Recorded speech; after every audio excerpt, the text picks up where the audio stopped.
What's the time, man? It's like 8 o'clock.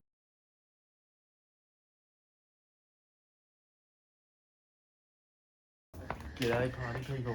Tell the party people how good our friends are. Oh, so I called Simon at Custom Off-Road Bash Plates. At what time? 4 o'clock. Yeah, it was like 4 p.m. today. And I was like, Simon, I forgot about bash plates for the DMAX.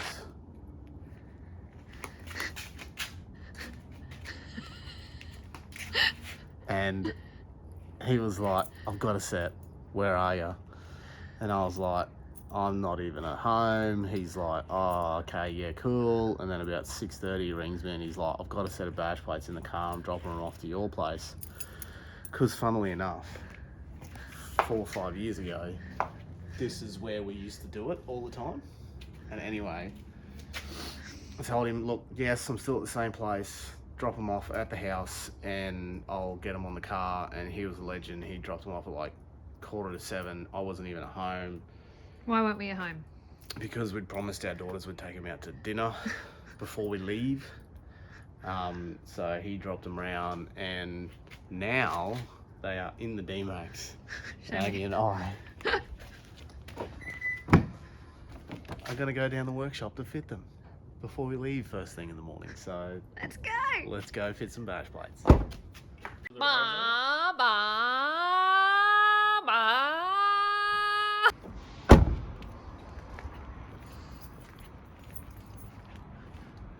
What number is this that you've opened the workshop today? 4. Number 4.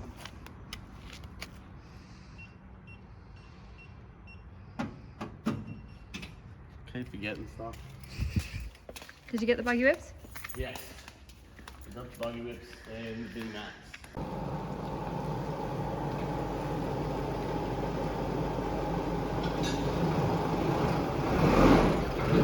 Turn your lights off.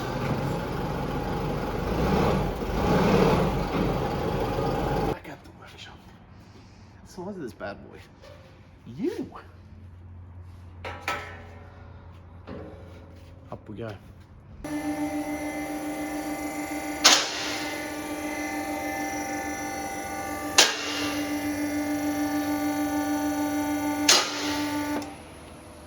do the trick.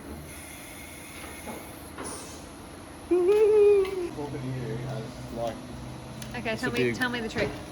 This would be a good learning thing. So when you do the bash plates, they come covered with a protective film, right? So what I do is I peel off where the bolts bolt up and leave the rest. So your big dirty hands can get all filthy on the protective cover and not on the plate. So when you put it up, you can bolt it on without obviously this getting caught under your bolts. And then once it's up there, you just peel the whole lot off a lot easier rather than trying to peel it off on the floor. If I can get that to come off. So both you and Simon weren't sure whether this was going to fit because we haven't actually fit one. So there's 2 different types that Simon does. Yeah. And depending on what type of bar you have, depends on the type of plates that you need. And he'd never seen a jungle bar and how it mounts, and this plate here mounts to the body of the vehicle. So that's what we were waiting for, yet we hadn't put the bar in the car. So that's why it's all so last minute. Which is a little bit frustrating for him and me, because obviously neither of us knew exactly what we were in for. So now we've done it though, look at us go, Team Go-Go. Amazing. Ta-da! Well done, Tom.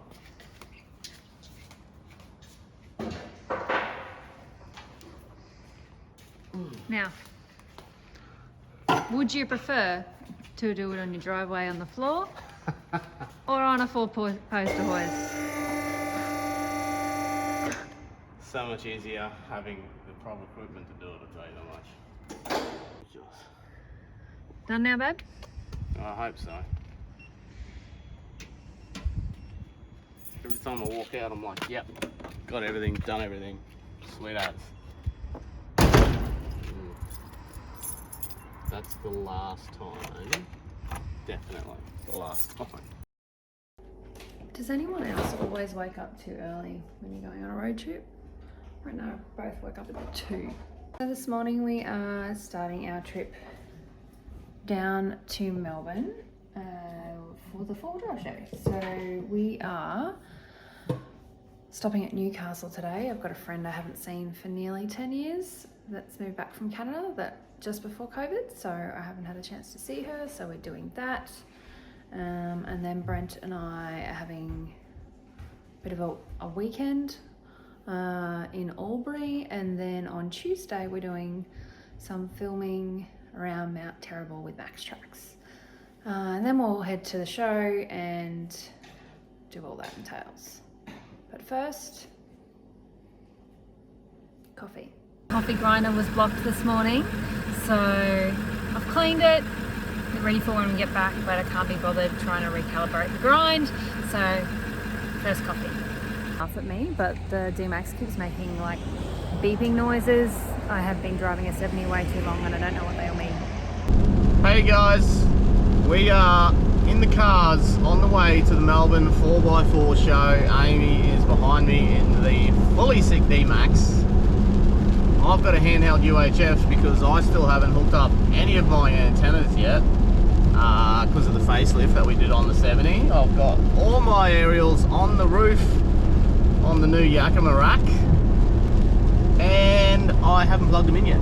So thank God for GME's handheld because I'm up the bloody creek without a paddle.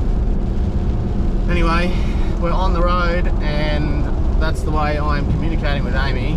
Hello Amy, are you there? Can you hear me? I can hear you, Brent. How's the fully sick D-Max going?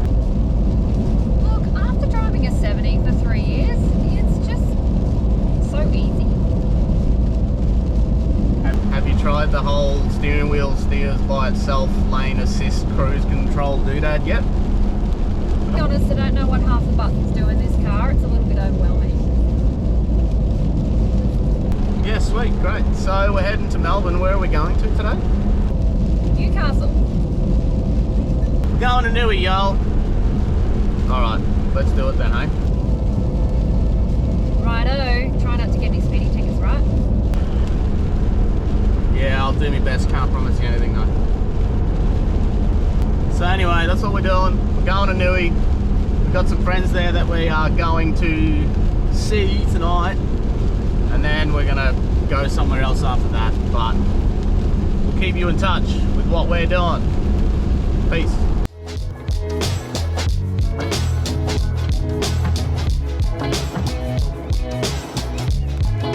The D-Max has like lane change assist and adaptive cruise and all this stuff. But I think sometimes technology is in a way to try and make stuff easier and simpler. It makes it more complicated. So it's not actually raining that much, but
years old. I've only done about 45,000 Ks, so not a lot of Ks, but this thing is quite heavy now.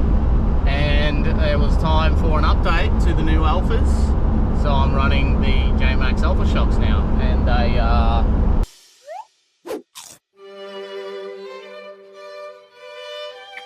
so far, because I've only had them in for like not even a day, fantastic. And we've done about 400 Ks down the highway, so good, so far so good. So the Kings were good, hey? Do you think they were just due for revalving? Yes, and we've changed so much on the vehicles, so I definitely do think they just needed a update, which is probably what we're going to do with them anyway. But yeah, I wanted to run something that was Australian made, and the JMACX Alpha are doing that. So those guys are building them, they are servicing them, they are doing everything that you would want and need out of a shop. And they're obviously 100% made for the GDMs that we do on a daily basis as well. So I think just advantages outweigh the cons on you know, those types of things with the shocks. So run me through what we've changed on the Land Cruiser to get it to Melbourne. Can you remember? So we have a jungle 4x4 bar that's gone on, and in that bar I am running a Sherpa 17,000 pound winch as well. Then we've got the road vision spotlights. I've got the S9s and the S7s, so I've got 4 in total on the front. Then we changed our roof rack setup. We are now running a Yakima rack. I have put all my antennas on the roof rack. We've got road vision lighting on that as well. I've got a dual row light bar, and I've got some work lights on both left and right sides. Then I changed my tow bar as well, because I felt like the X bar was a little bit too low and a little bit too far back off the chassis, so I wanted to bring that forward. Yet to really find if that's going to be beneficial or not, but we'll see how that goes. Then I did JMACX Alphas as well, so the shocks, and my steering dampener is also the Alpha steering dampener as well now, so that's pretty cool. Oh, and we did some updated brake rotors from Rugged Brakes, because they've got like a second gen, if you want to call it now, and pads. And ROH threw me some new wheels as well, which was kind of nice of them. Also, you've done Clearview power boards. And I got my bonnet resprayed as well, didn't I? And I finally have a green bull bar. This is bull bar number what? 4 or 3. We had the bumper, then we had the off-road animal bar, which was their prototype. And fat bars? Yep, then did I have the fat bars bar after the Predator bar? Yeah. Yeah, there you go. So this is kind of only like, this is the 3rd one. But it's taken 3 bull bars before you agreed to paint one for me. Yes, that is very true. Just not a colour-coded bull bar person, but it does look good. Can you see the rainbow? I can see the rainbow. Well, I could see the rainbow. I kind of can't see it now. How was your drive, babe? Pretty good. Made it to Newcastle, so I'm happy.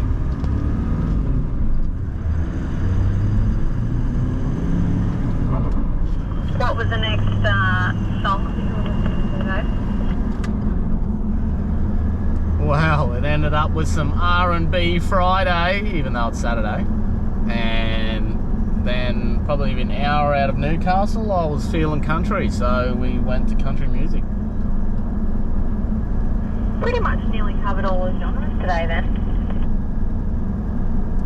I thought about listening to Blink 182, but I didn't make it, so I might have to go to that next tomorrow. That's some old school for you. Yeah, I'm pretty keen. I tried to listen to the best of the 2000s and then was like, bleh. Oh, I listened to like 90s hip hop essentials, so that was pretty good. Have you been to Newcastle before? I've been past Newcastle a lot. I've never actually come into Newcastle. I honestly don't know whether I have or I haven't. Maybe when I was a child, I used to drive up from Victoria to Queensland, but I don't remember. Yes, well, I never have been here, so this is an adventure in itself.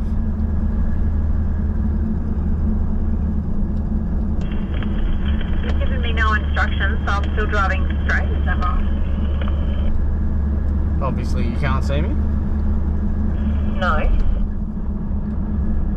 Yeah, keep driving straight, then turn left on King Street. You're not a very good tour guide. Well, you need to put your foot on the long right one, mate. Tell you what. Thing called traffic? I've got literally every red light. I thought you were like right behind me. I know you don't have a rear vision mirror, but you do have clear view mirrors, so yeah.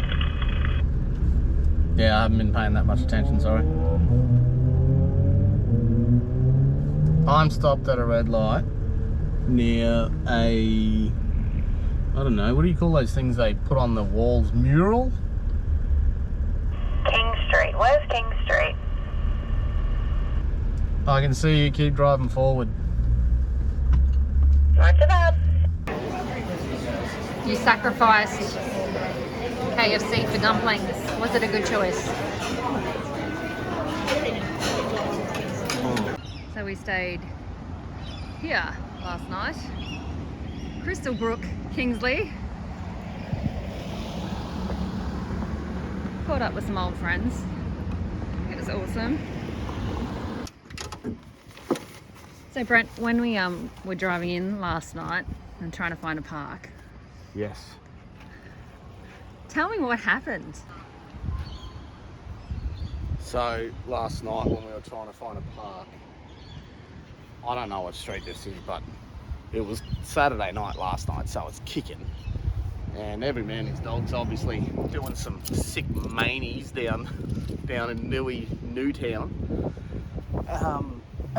Anyway, we're over near the hotel, just like getting our gear out of the car. These guys drive past and they're like, "Get a mid-alloy tray." I was like, "Bro, come on, I've already got something that's pretty good." I just thought it was hilarious. Obviously, you know, Newcastle locals. It was a good time.